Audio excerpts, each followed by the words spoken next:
Uh, jump right into it. Sounds good to me. All right. Welcome to the 10th episode of Arakko Public Radio for the week of October 19th. We are the casual X-Men chat show where we have none of the insider information and all of the regular speculation you could ever want.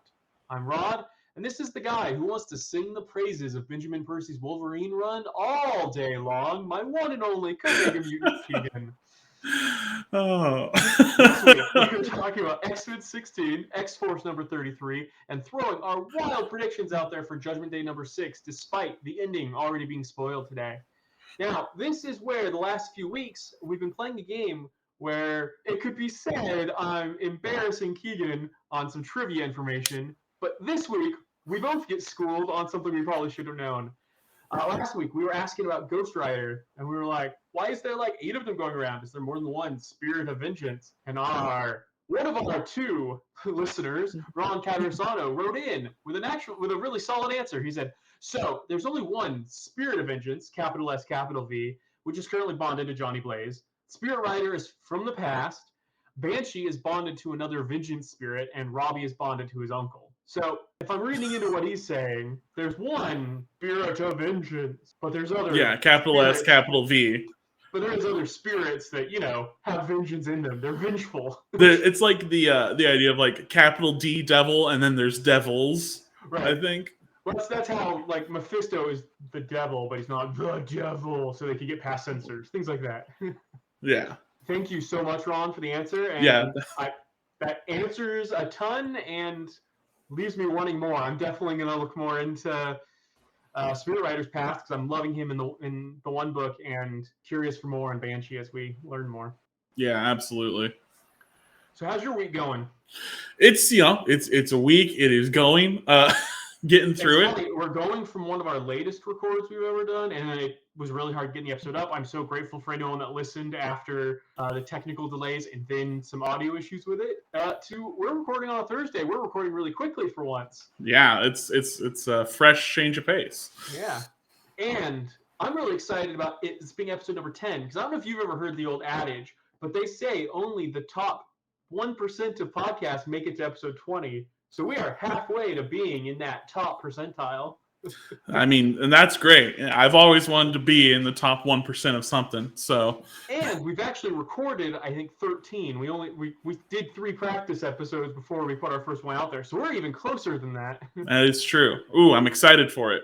All right, what do you want to talk first? We've got X-Men 16, which takes place after Judgment Day, or we've got X-Force 33, which is a Judgment Day tie-in, but totally spoils the end of Judgment Day for no reason at all.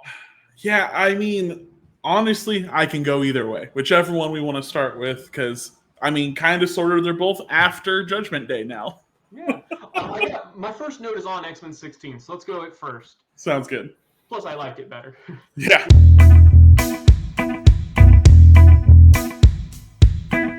We open with a flashback to Forge making a deal with Mr. Sinister to help him steal 3 mutant powers to create his vault suit.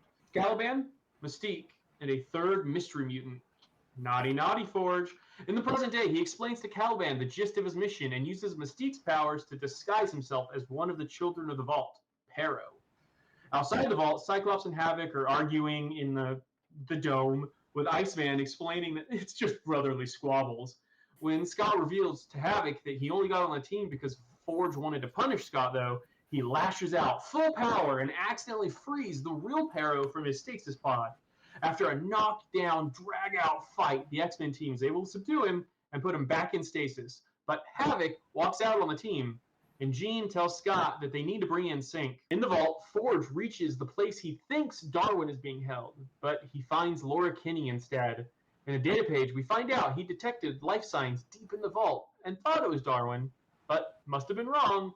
And if Darwin is dead, that means the children of the vault have managed to adapt his power set, which means they're a threat to all of existence. Cue Fall of X, I assume. Right. I mean, I assume that this is them really setting up the pieces to Fall of X. I think that's where it's headed. Before we get into reckless speculation there, though, let's talk, is Havoc the most embarrassing Summers brother? Yes. I agree.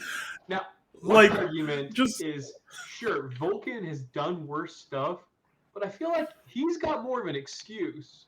Whereas Havoc's kind of just a whiny bee, isn't he? well, yeah. I mean, even in this one instance alone, like Havoc being a petulant child is what causes almost the world to end.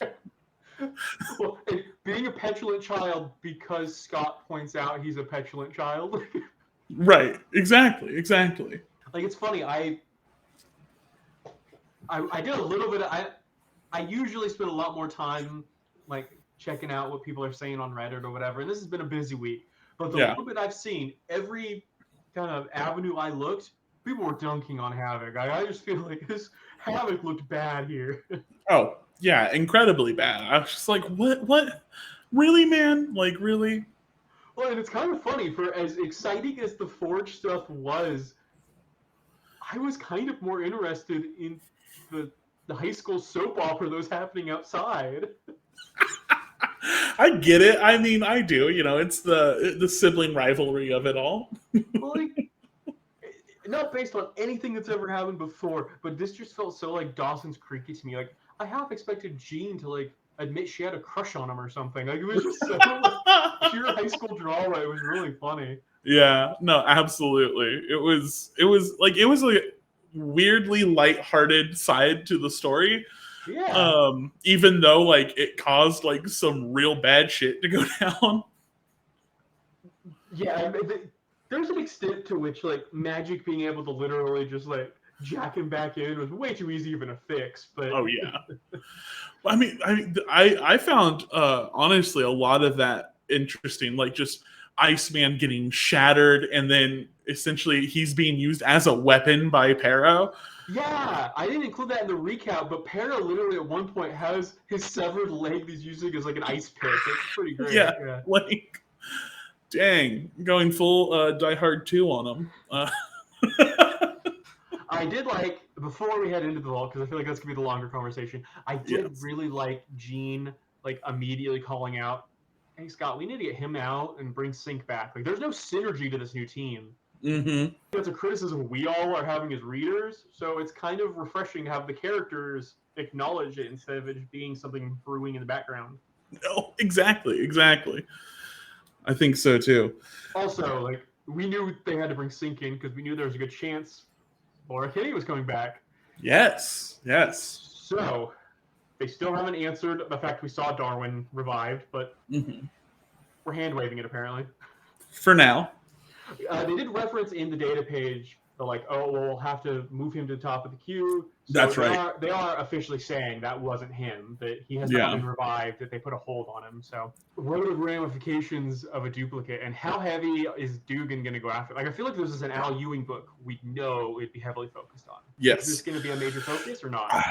I mean, it might be the stopgap kind of conversation that occurs to get us to like Fall of X season to pick up the rest. That kind of thing. I don't know how much focus it'll be. I want it to be a big focus. I feel like there's a lot that you have to deal with it. Absolutely. So my fear is that Dugan is just gonna do the Sync love story out of it, like the old woman Logan, or old woman Laura, the old man Logan equivalent. That she's gonna still love Sync, but young Laura doesn't, and like so Sync finally gets a happy ending, and that's the only avenue he's gonna pursue. What I Yeah. want him to focus on, and I'm hoping the book focuses on, is like Marvel has canonical souls. Like there is a soul in Marvel comics, and they've dealt with in other forms of resurrection how that deals with like the soul coming back, and like over the years we've had to deal with what the soul means to Marvel characters. Mm-hmm. Are we finally going to address how that affects for Cohen resurrection when there's like, does old Laura still have her soul? Does new Laura have the soul? Did they split the soul? Did the soul get duplicated somehow? Like I certainly hope that is something that they address. I want them to focus on that. I'm not saying I want to speculate even because I have no idea which way they're going to go with it. And it's new territory, but that's what makes it exciting. Is this is a new avenue for them to pursue, and I'm really hoping like Jerry Dugan when he decides to address stuff, I enjoy the stuff he addresses. He's just left Yes. stuff on the table before, and I'm really afraid this is going to get left on the table. Yeah, I mean, and I've been liking Dugan's work a lot recently, like a lot, and I do think that that's exactly it. As long as it gets addressed, then in a satisfactory way, at the very least, not just addressed in a hand wavy, not to dismiss the data pages, Yeah, but like a hand wavy. If it gets addressed, if it gets focused on, might be the better way to phrase it. Like I want them to make Yeah, it a exactly. focus of the story. Me too. I'm hoping. I think it could be like a very good, almost like it could be even focused into like a tragic love kind of thing. I don't know. The only reason why I'm thinking that is because he's doing the Mr. Freeze One Bad Day over at DC. And I'm like, maybe he's practicing. I don't know. So maybe, but the whole, I think they're gonna have to really address the soul of it all, right? I think so too. Especially in like, here's the thing about that, and it's not any insult to Dugan or it's just that is a big decision to be making for all of Krakoa. Well, and based off what we've seen so far, I would really rather either Ewing or Cy Spurrier be handling that. Like, it would make sense in Cy Spurrier stuff because he's dealing with the religious side of Krakoa. Yeah, well, that's kind of the thing too. Like, why? And maybe maybe he'll get pulled in, but why is Nightcrawler not already a part of this conversation? Yeah. Well, because he doesn't need to start Maybe a book, I assume. I mean, he does. Yeah, he can be in every book for all I care. Do we think that Fall of X is gonna mostly come out of this now? I think so. I was leaning in on the Orcus idea, and I mean, Children of All and Orcus could be lumped into one. But between Dugan being the one that talked about it at NYCC, even though he only threw out 2 lines, the fact it's tied to the Hellfire Gala, and his book has been where the new teams are decided at the Hellfire Gala. I think Fall of X is going to be the Children of the Vault story played out. I think so too. It makes the most sense as of right now. I mean, who knows? Things could change drastically in a couple months. But it does make the most sense to me. So who do we think that third mutant is? That third power? I forgot we hadn't talked. Yeah. Okay. So the easiest answer would be someone like Tempo, like because of the time like issues in the vault that he just stole someone's time dilation or something. Mm-hmm. But on the other hand, like, why would they keep that a secret? Right, and why would it be? What was it? Naughty, naughty. He says to him. So it says, let's see. The third name, which is the most important, well, then you have a problem because his gift dwells within his mind, which means you'll need access to a cradle unless you already have access to one of the 4 cradles. Yeah, so it's someone that hasn't been revived yet. Yeah. So who? When I first read it, I thought it was Xavier himself was what Yeah. he meant. And then I realized that it's probably more of a resides in a cradle, like hasn't been brought back yet. So who's on lockdown? What? No. What if it's Magneto? Very, very possible. And like part of the whole problem is like, yeah, no, I can't do that because he's, like he's the guy.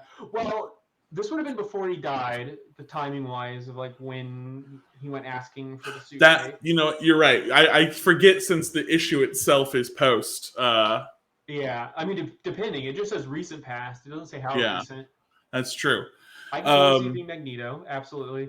I was trying to think of, because it's gonna be someone. If it's in the cradle, that means it's not someone that's in the waiting room. It's someone that he's got on backup. I was trying to think of like, we know precogs. Anybody that's got any sort of precog is on like forbidden status.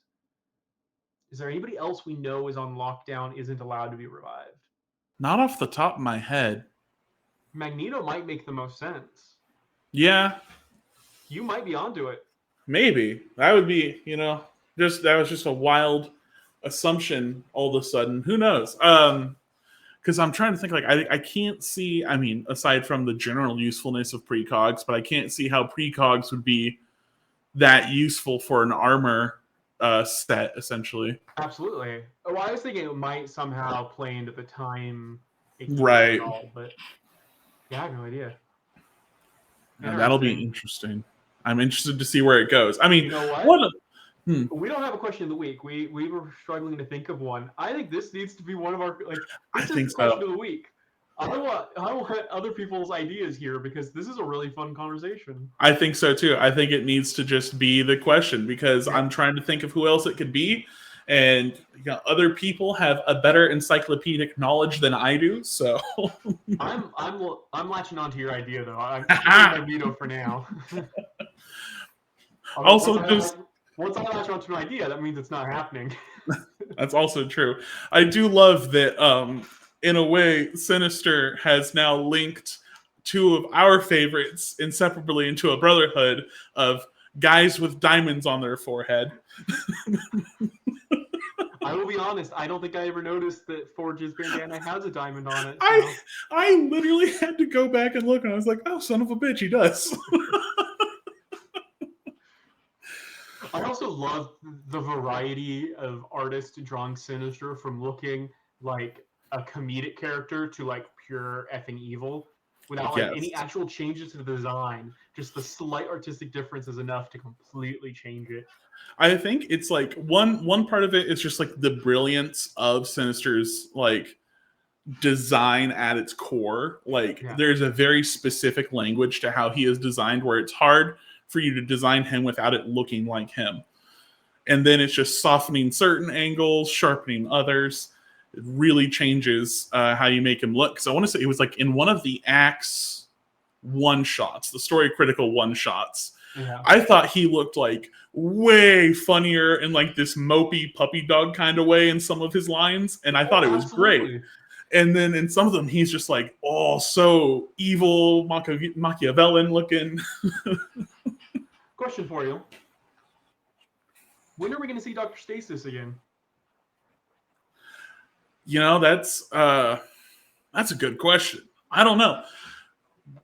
Maybe with like all the Orcus stuff coming up that they'll bring that in. It's odd to me that he was introduced at the end of the last arc before the Hellfire Gala. Like that was the big reveal that he was the other Sinister.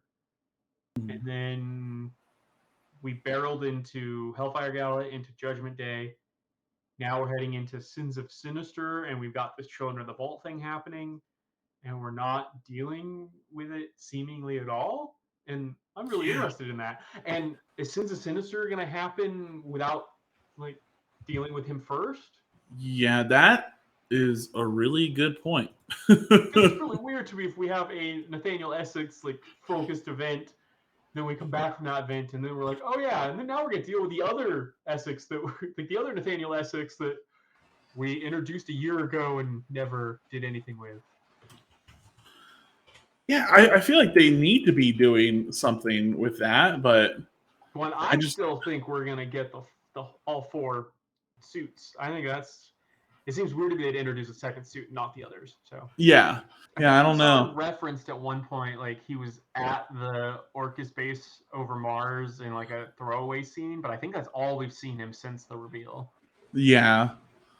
And that's why I was thinking maybe with like all of the Orcus stuff that's happening, that might be it. Yeah. With Moira. And then I was also just looking at, just now, I was looking at all of Destiny's possible timelines to see if there is anything, since there's the Empire of the Red Diamond timeline, I was looking to see if there's anything I could catch there. Like an Empire of the Club or something. Yeah. Or, something to that effect. But no, I don't see anything. I just couldn't remember. Yeah, no, that was a really smart move. I still like that we've got it narrowed down to just the 4 possibilities because there was a lot to keep track of for a while there. Yeah, absolutely. Yeah. Huh. Yeah, that was my other guess. No worries. I think I'm ready for X-Force if you're ready for X-Force. Oh, yeah. As ready as you can be for X-Force. Ready for X-Force.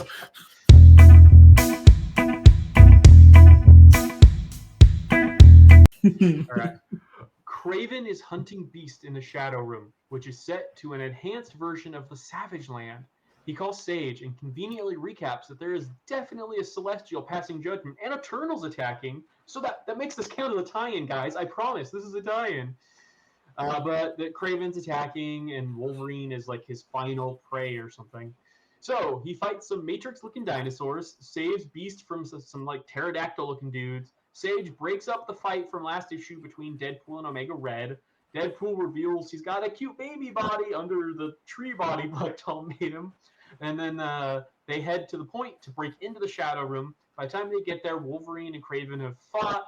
Wolverine, for the second time in 2 weeks, like has that moment where he has the chance to kill his opponent, but decides not to. And then baby Deadpool has to get like carried out by Wolverine in a pretty funny scene that didn't save the issue, but was at least a good laugh there. And then, for no reason at all, we see Craven visit the dead body of the progenitor, and he reveals, after losing in next week's Judgment Day finale, that the Avengers just live in its corpse now. Oh, and he's still gonna get the X-Men.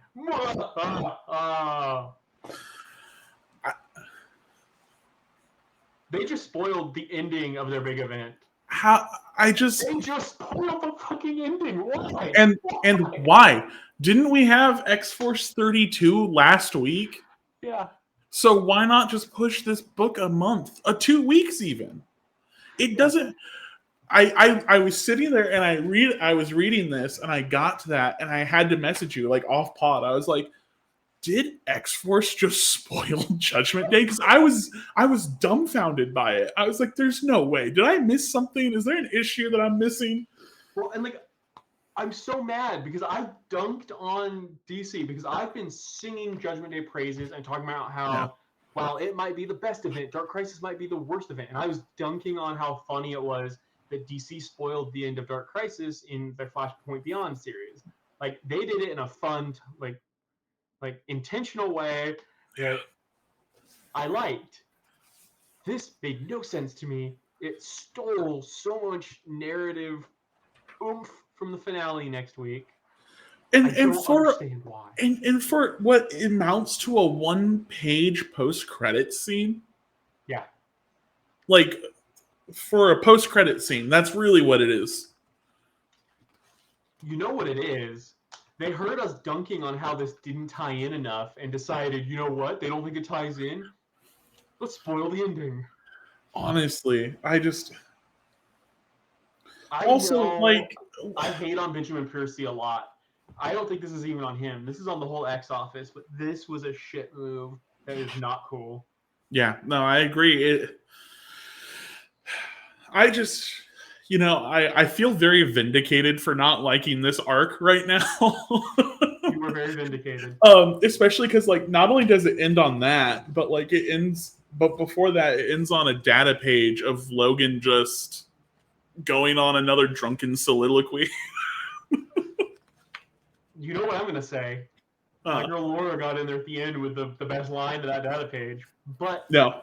That soliloquy also spoils. We also got spoiled by X-Men. Everyone gets revived. No one's actually dead. But to go so far as to reveal the fate of the progenitor, just reveal the whole thing, unless there's some big twist next week.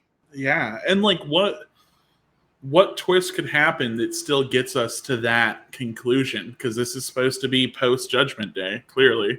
Well, yeah, and that's the thing is once you have a literal corpse that you're living in, like, you know, they actually beat it.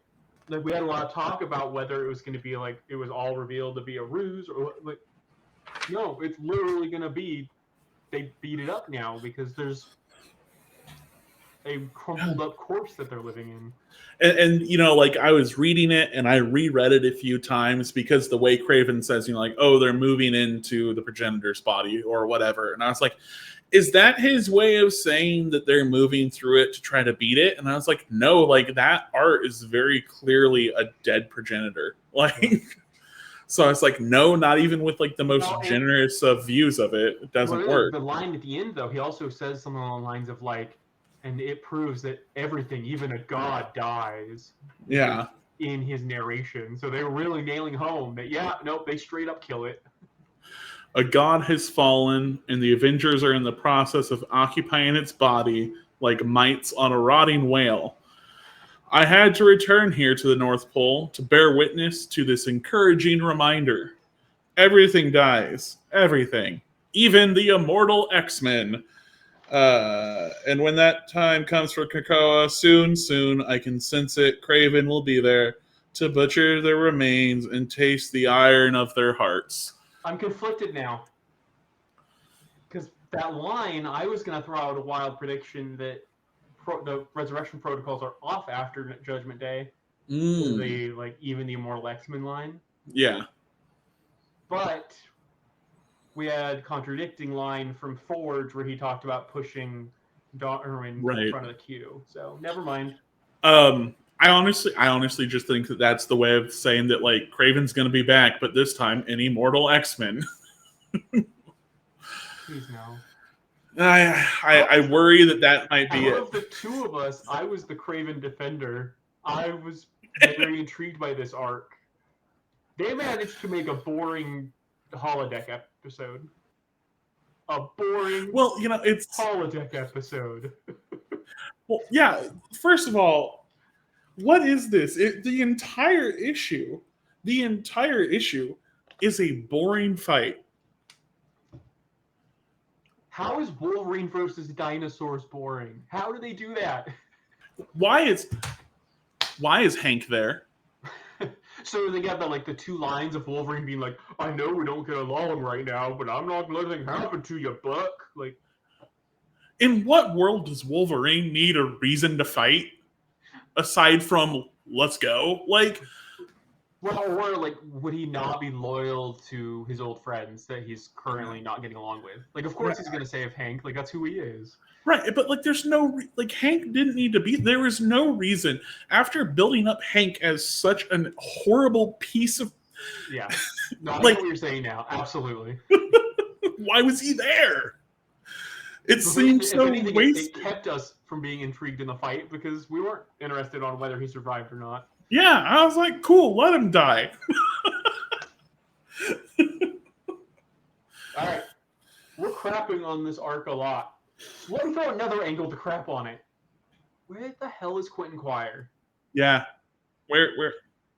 Like, why has there been no effort to bring him back to deal with? Like, we were told Wolverine left because he's sad about it, but then he's just back and no longer sad about it, and not going to attempt to bring him back. They have all of these powers of resurrection, like 9 different avenues to resurrect people, and they're not going to try to bring back the kid at all. It makes no sense to me. I feel I love so much of the X Office, but where they fall short really falls short. Yeah, I love Krakoa. I love the Krakoa era of the X Office. I love Jonathan Hickman's kind of pirating the ship. I'm loving Kieran Gillen's piloting the ship even more. I feel like he's, whether they admit it or not, he's leading the charge right now. I'm loving his brain trust of him, Al Ewing, and Cy Spurrier. I'm loving a lot of the little books we're getting on the side. Mm-hmm. I think the thing that falls short for me, and I've said it for a while now, is Percy of it all. Like, this guy, I feel like he shoots from the hip. Like, his tie-ins to things don't actually seem to follow the same rules as the other things within the events or the other established rules. He had like the progenitor just giving people extensions just left and right. Like, hey, I give you 6 hours. I give you a day. I give you a day. I'll be back in a day. Yeah, no, like his progenitor worked at the Outback Steakhouse. No rules, just right. It's like, and also, why does Percy need 2 books to do Wolverine shit? Like, I had that in my notes about Quentin. I didn't say, but with 2 books coming out every month, we couldn't have one of them address the giant tragedy 6 months ago we were supposed to really, really be upset about. And to me, that carried X-Force for a long time. I loved Quentin Quire's Krakoa arc. Becoming Omega Man as a kid, or just, there was so much I loved about his new costume, his new sense of responsibility. There was some really cool stuff going on. it's okay to kill him. I get that's comics, but to kill him and then just have everyone move on makes no sense to me. No, absolutely. There's just like no reference to it or anything. Yeah. All right. That's me on X Force. Yeah. Do you want to do some finale predictions? And I mean, Let's we do can it. tie it in with what we already know now and Yeah. what we think's going to happen, what we used to think's going to happen that we now know isn't. Yeah. I'm just curious your thoughts on the finale going in. So, okay, like at the end of the day, I was like, of course they're going to win, right? Right. Because we the nature of solicitations and revealing events and all of that kind of stuff. Like, there's going to be a Krakoa, there has to be an X to fall, there has to be, sinister to sin. So, like, I knew there was a win to some extent. But I wasn't sure like what it was going to look like. I was wondering. My big question is like, what are the resurrection protocols going to be? And as far as I can tell, it almost seems like nothing changes aside from a dead progenitor in the North Pole. Well, here's what I'm curious about. Mm-hmm. If it's just undoing what he did and everybody's brought back from all sides, which is kind of what it seems like it's going to be, what does that mean for Magneto? Right. Is Magneto That going to just be undone too? that would feel so cheap. I Absolutely would feel cheap. I can't. See, so I think they're going to have to thread that needle somehow that because I think they're bringing Magneto back, but I don't think they're going to bring him back in a hand wavy way. He's going to No. come back with some weight. And I think it's going to be a while, Yeah. personally. I mean, I'm hoping it's only a matter of months, not years, but yeah, I Yeah. don't think it's going to be next week. No, I mean, he'll be back in time for Fall of X. That's Absolutely. my assumption. At some point, we're going to have that original trio of Xavier, Magneto, and Apocalypse come head to head again. Of hey, who else started Krakoa? And oh, hey, you effed up Krakoa. And like, there's going to be some kind of confrontation there. And I think Magneto will be back by the time Genesis is back, is what I'm roundabout saying. No, that makes sense. Our very first record was the first issue of this event. So this is actually kind of exciting for me that we've covered a whole event. Our first season in a way. Yeah, we covered this entire event.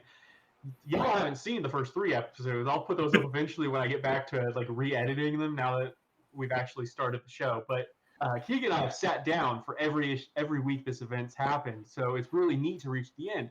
But I feel like from the beginning, I talked about how this didn't need to be an event where things had like long-term weight in that we knew by the number of people dying that these deaths weren't going to be like permanent, that stuff was going to get undone, but that I wanted there to be interpersonal ramifications. We brought these 3 teams together to showdown. Like, they all need to leave the event with ramifications on their dynamics or whatever. And it seems like this really wasn't an Avengers event. Like, I still love that the most revelation we got on the Avengers was the throwaway last week about the 10 million DC like answer. That was hilarious to me. But for the most part, it's where does this land for the Eternals? Where does this land for the X-Men? With just the progenitor dead, apparently it's an all-out siege. Like, all the deaths get reversed. That changes for me like what those ramifications can be going forward. So I still think the ramifications for the X-Men are going to be tied to the Steve Rogers reveal. I think that's been the biggest thing that we've learned is the public is going to know that the X-Men can revive whatever renewed hate that brings on them because they've chosen to only revive each other. Yeah, which means we're just going to head for more mutant genocide stories, which I get is like a really core element, but I kind of would have liked if we moved away from it for a bit. Yeah, I think kind of I love the X-Men and I love all the stories, obviously. I do tire of riding the wave of New Utopia genocide, New Utopia genocide. Well, to me, that's kind of the appeal of Krakoa, right? Is right. They actually got the utopia, and it's been about how that functions and how the world politics. And I feel like after Judgment Day was kind of the Eternals were stoking the anti mutant element, and then they had the nice inversion of it where once the progenitor was ready, like humans and mutants had to work together. I really liked that. Mm-hmm. But if we're heading right into deeper roads of New Mutant genocide, they better write it really well. Yeah, and I think part of why I've loved this Krakoan era so much. I think it's because it does a very similar thing that my favorite book series does, where it's like my favorite book series. It's two trilogies. The first trilogy is about like overthrowing this horrible society, and the second trilogy is about like, all right, what are you going to do with it now that you're in power? How do you fix all of these problems? What's the series? Well, it's Red Rising by Pierce Oh, Brown. Yeah, I've had multiple people tell me I need to hurry up and read that. Yeah. I'm in the middle of rereading it because books 6 and 7 come out like within the next 2 years to close out the trilogy. It was originally going to be just the two, but the sixth book ended up being too big. But that second trilogy, it's like been so much about like this war with the remnants of the society, but also like how are we handling the stuff back home and like people who are clinging on to the old society, but also restructuring everything. And like that's what I like about Krakoa. It's like we've done it. We achieved this utopia. We achieved this sovereign nation. All right, what are we going to do now? We have to run it. We have to, Yeah. And I get that eventually, it's the old comic book adage, you got to put the toys back in the toy box, but yeah. I kind of feel like Krakoa doesn't need to be that. They could keep this going for years to come and just explore the dynamic. But yeah, well, I mean, why can't Krakoa be the new toy box? You have been bought a new toy box. Put the toys back in the toy box of Krakoa, but that's the new box. Any other finale predictions that you want to throw out there? I think I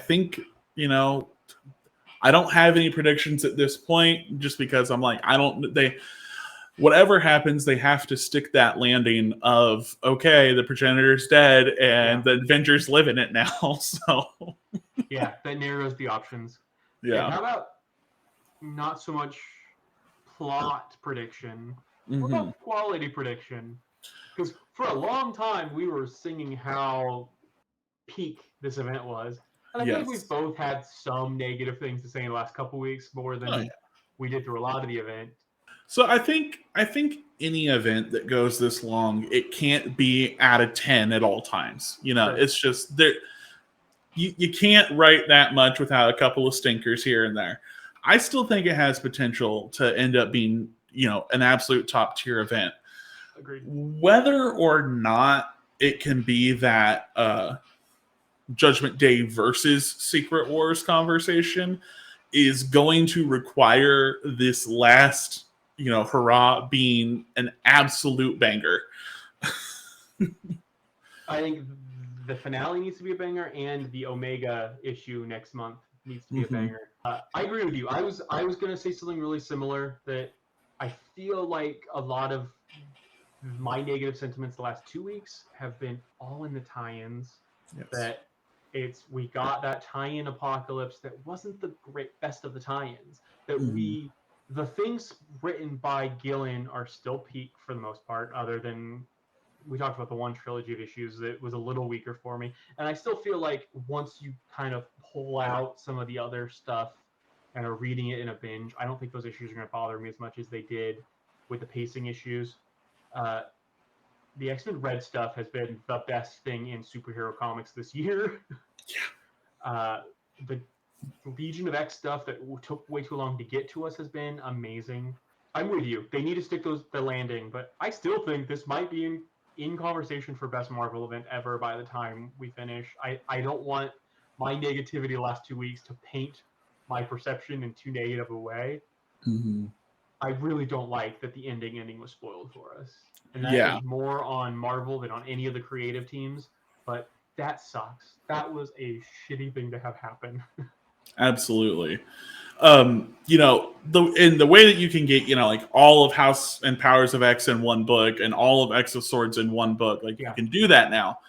I want to reread Judgment Day in that format and see how it hits, because then we're not dealing with these monthly delays and out of order and all that. We can see it in like its pure form.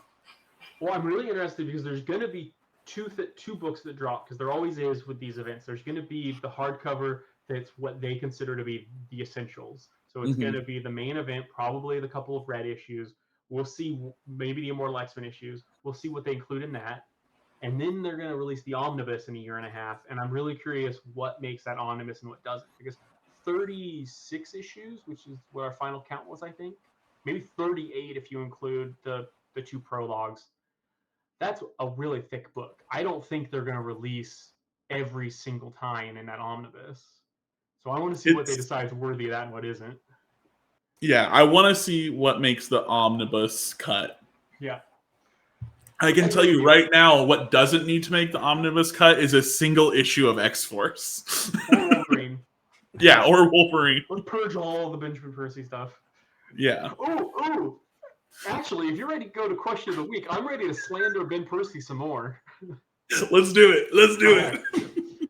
Last week, which we released really late, so we don't have anybody else's answers. But last week we asked, with the Judgment Day finale coming up, I wanted to hear everyone's Krakoa event rankings so far. So, House Powers of X, X of Swords, Hellfire Gala, Inferno, and X Lives and Deaths of Wolverine. How would you rank those so far? Would you like to go first? Or you want me to go So first? I think you should go first, and then I'll go right after you. Perfect. Last place. Like, if I could say this was sixth place, with fifth place being I just don't read anything. X Lives and Deaths of Wolverine. I hated that event beyond all hate. Like, there's a chance that it has tainted my perception of him as a writer to the point where I can't enjoy these two monthly books. I don't know, but uh, those almost made me quit Krakoa, and I am so glad I didn't, because then Kieran Gillen and Al Ewing took over and have been slaying it. Yeah. But it felt like Hickman left and left us with the worst possible event. Yeah.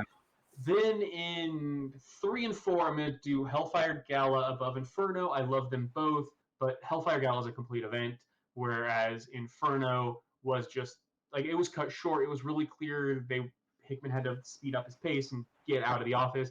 It was still so good. That like last issue is just such a banger. And then in 2, I've actually got House Powers of X, which I think is gonna make my number 1 controversial. Ten of Swords, X of Swords is always like that. That event is so pure to me, and I think part of it will always be that I got to read it, as you said, in the book, the omnibus form. There was no weekly waiting for me. I binged it, and I loved it. The way it turned Apocalypse's mythology, the way it introduced or not only it really introduced it, but the way it contextualized and gave us so much more info on the Iraqi, and just uh, oh yeah, Ten of Swords was just a masterpiece to me. Nothing has topped it. People talk about the pacing in the first half, but when you're reading it like in book form, that first half's actually just pure adrenaline inducer, because you're collecting the swords and you're like building the hype to the actual tournament. It's just so good. The scene of Scott reforming the X-Men, leaving the council, and both dads are proud of him. Like, I literally just got chills just mildly describing the scene. Like, that is one of my favorite scenes of the last 10 years. I love that moment. That is a Cyclops like peak forever. Oh yeah. So yeah, my number 1 is X of Swords. House of Powers of X is obviously, like, it gave us Krakoa. It is obviously super important. I'm not trying to insult it by putting it 2. I'm not saying I dislike it by any means, but yep. And then Hellfire, Inferno, and dig a pit for X Lives. No, and honestly, my list is incredibly similar to yours. Yeah, X life, 10 lives, 10 deaths, X lives, X deaths, whatever you want to call it. The many disappointments of Wolverine is that's what it was. It was a disappointing event. As a avid Wolverine enjoyer growing up, I was very excited, given the name of it. I was expecting something totally different from it. The And best part of it was where they teased a Wolverine family book, and then they never yeah, gave it to us. and we never got it. It was an absolute disappointment. And like, I felt like in the beginning, like the first 2 to 3 issues, not of each, but like, 1, 1, and 2, was not promising, but gave me enough hope that I was like, okay, I'm going to read through this. I'm trying to remember it in my head now. I want to say Deads, like the first 2 issues, had me pretty excited, and Lives wasn't exciting to me. And then the back half of both were terrible. But yeah, there was a couple issues I was more interested in the beginning. Yeah. Also, I don't like that as a numbering sequence to have 2 sequential books releasing every other week. Deaths 1, Lives 1, Deaths 2, Lives 2. I didn't like that personally.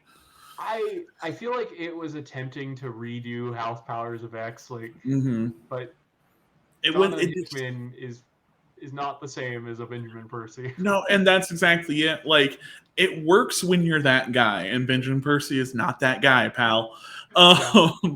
Then, number 4 for me, Inferno. It's phenomenal. It's just, look what you're up against. Yeah. It's that is really what it comes down to. 3 is Hellfire, absolutely. Hellfire was super fun.